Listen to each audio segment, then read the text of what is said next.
स हि भवति दरिद्रो यस्य तृष्णा विशाला मनसि च परितुष्टे कोई अर्थवान को दरिद्रः। अर्थात वास्तव में दरिद्र वह है जिसकी बहुत बड़ी बड़ी कामनाएं, इच्छाएं, तृष्णाएं जन्म ले लेती हैं, और जो मन से संतुष्ट है वह धनवान या अल्प धनवान होने के बाद भी दरिद्रता प्राप्त नहीं करता, क्योंकि उसे संतुष्टि का धन प्राप्त हो जाता है। नमस्कार, मैं उर्मिला पपनोई पुनः प्रस्तुत हूँ आप सबके समक्ष स्वास्थ्य मासिक पत्रिका और साहित्यिक सचेतना पटल द्वारा नित्य दिए जाने वाले शीर्षक के आधार पर कहानियां, काव्य सृजन और जानकारियां लेकर। आज का जो शीर्षक है वो है धन, अर्थ।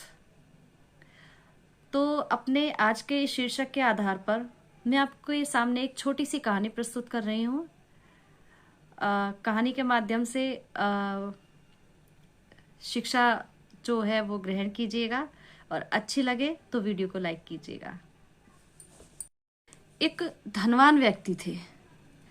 उन्होंने अपनी मेहनत से बहुत कुछ पा लिया था, पर उनकी जो ख्वाहिश थी वो इतनी बढ़ चुकी थी, उसे पूरा करने के लिए अधिक धन जुटाने की इच्छा करने लगे थे।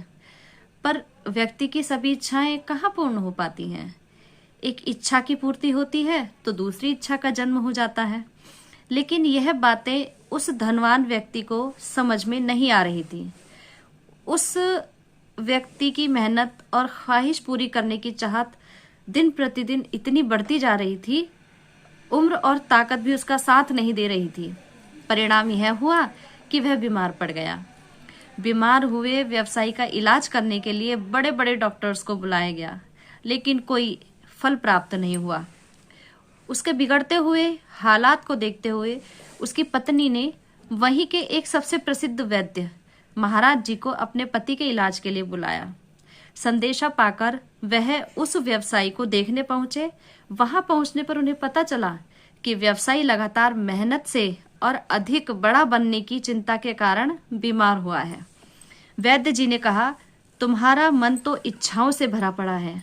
यह तभी ठीक होंगी जब तुम चित्त शांत रखोगे, अर्थात अपने मन में शांति रखोगे, और चित्त शांत करने के लिए संतोष रूपी धन को अपने भीतर फलने और फूलने दो। संतोष रूपी धन परम शक्ति के समान है।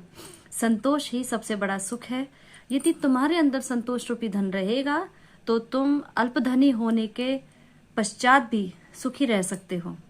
अन्यथा धन की जो संपन्नता है उसके होते हुए भी सुख और चैन सब गायब हो जाएगा, वो आपको नहीं मिलेगा। इसलिए जीवन में धन की नहीं बल्कि जीवन रूपी धन की चिंता करो। अपने जीवन के निर्वाह के लिए जितना धन आवश्यक है उसे संग्रह करो, उसके प्रति अधिक आसक्ति मत रखो। कुछ दिन के बाद वैद्यराज की इन बातों का उस व्यवसाय पर इतना असर हुआ कि वह धीरे धीरे ठीक होने लगा, क्योंकि अब उसको आत्मसंतुष्टि का धन मिल चुका था। अंत में यही कहूंगी कि इस कहानी से हमें जो शिक्षा लेनी चाहिए वो ये है कि संतोष हमारे जीवन का सबसे बड़ा धन है। आपके पास जो भी है पहले उसमें आप आनंद का अनुभव करें, मन से प्रसन्न रहें, और जो भी बेकार की इच्छाएं हैं, अभिलाषाएं हैं, तृष्णाएं हैं, उनको अपने ऊपर हावी ना होने दें। आप को प्रतिदिन इसी तरह से नए नए विषयों पर जानकारी और कविताएं, कहानियां प्राप्त होती रहेंगी। इसके लिए आप वीडियो को लाइक करें, कमेंट करें, शेयर करें और हमारे सचेतना चैनल को सब्सक्राइब करें और बेल आइकन अवश्य दबाएं। धन्यवाद।